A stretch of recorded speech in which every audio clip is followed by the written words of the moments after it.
L'organisation en colonne a son importance, mais ce sont des règles un peu plus complexes que j'aborderai peut-être dans une autre vidéo. Ce qu'il faut savoir, c'est que je suis aussi en apprentissage moi de mon côté parce que c'est vraiment quelque chose qui me passionne. Les langues inventées et fictives par Tolkien. Et c'est vraiment très complexe. Je m'attendais pas vraiment à ça en démarrant. Et je me sers notamment d'un document rédigé par Simon Rousseau qui a en fait adapté un mode français pour les Tengwar inventés par Tolkien. Parce qu'en réalité, les langues inventées par Tolkien qu'on retrouve dans Le Seigneur des Anneaux et dans ses autres livres sont très incomplètes et ne peuvent pas vraiment être parlées couramment. Mais Tolkien lui-même à l'époque utilisait un mode anglais pour ces langues-là, c'est-à-dire qu'il pouvait juste retranscrire de l'anglais écrit dans l'alphabet qu'il avait inventé avec les Tengwar, qui je rappelle sont les caractères écrits helviques. Et donc le document dont je me sers, rédigé par Simon Rousseau, est une adaptation des Tengwar en mode français, et donc qui permet ensuite d'écrire des mots français que l'on prononce en français, mais écrits dans un autre alphabet, ce qui simplifie grandement du coup l'utilisation de ces caractères, bien que certaines règles très spécifiques et adaptées, je dirais, aussi à la spécificité de notre langue, créent parfois des exceptions un peu bizarres et des choses à apprendre qui sont assez particulières pour s'assurer de pouvoir l'utiliser vraiment couramment dans tous les cas de figure.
c'est compréhensible, d'autres un peu moins. Je sais pas trop pourquoi certaines sont classées comme ceci par l'auteur du document. Je suppose qu'il y a une relation avec certaines règles particulières. Je les ai toutes lues, mais pas encore forcément très bien comprises ou apprises.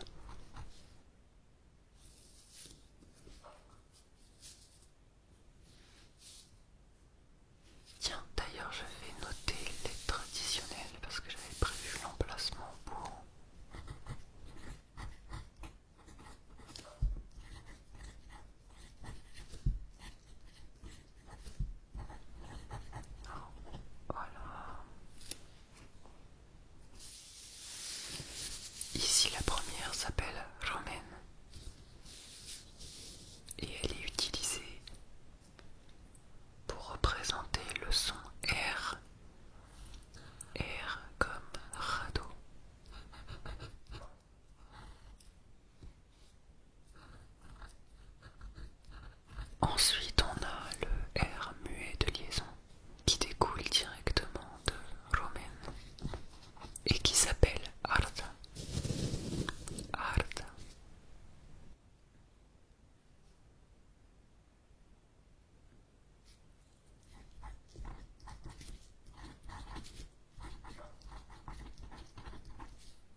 sauf si le mot suivant commence par une voyelle.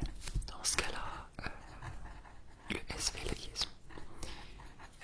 Malgré tout, il y a quelques raccourcis d'écriture et ces deux caractères peuvent souvent être remplacés par un crochet plus facile à écrire. Mais il y a quand même des exceptions et ça peut servir de les retenir. Comme pour les colonnes précédentes, la semi-voyelle en 8.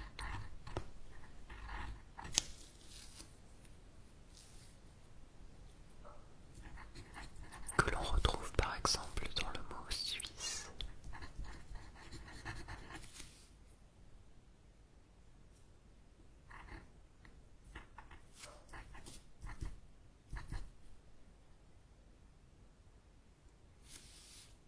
Et enfin, dernier tenqual de ce tableau, la porteuse longue, qui a globalement le même rôle que la porteuse courte, qui doit être utilisée lorsque la porteuse courte ne peut pas l'être.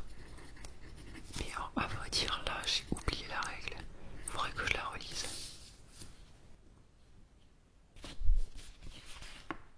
Je te propose de passer maintenant à la deuxième feuille que j'avais préparée. Hop.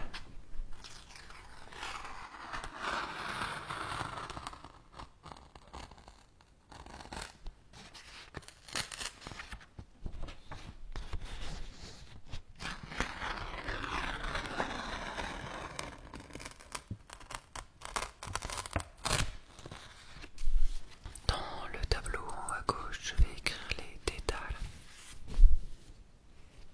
qui servent donc à connaître les voyelles qui accompagnent les tenqual et qui se positionnent généralement au-dessus du tenqual comme des accents, malgré le fait qu'il y en a une, la dernière il me semble du tableau, qui se positionne en dessous. Pour la première, c'est la voyelle A, qui peut se noter soit par 3 petits points, soit par 3 petits traits qui pointent vers le haut. Moi, je préfère utiliser les traits, à vrai dire. La deuxième est la même, mais avec les traits qui pointent vers le bas cette fois-ci. Oups, petit problème de mine. C'est pas bien grave, j'avais prévu le matériel à côté.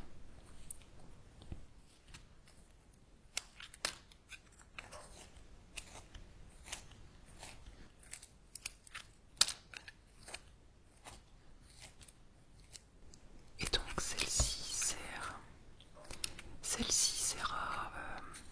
pour le son A aussi, mais avec un accent circonflexe. Alors moi j'avoue un peu honteusement que je ne fais pas la différence entre les deux.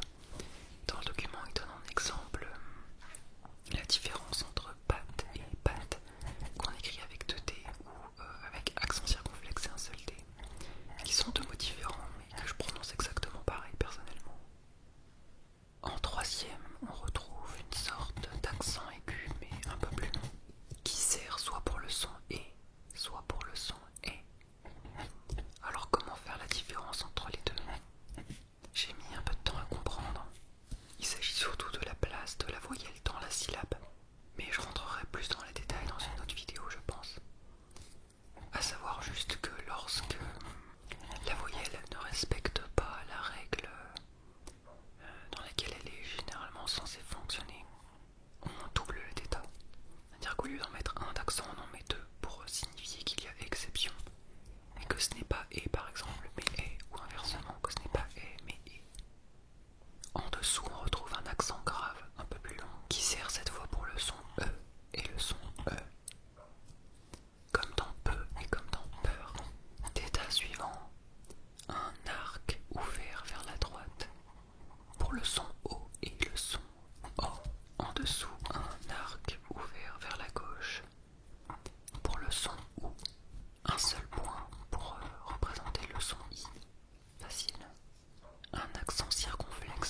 si ça t'a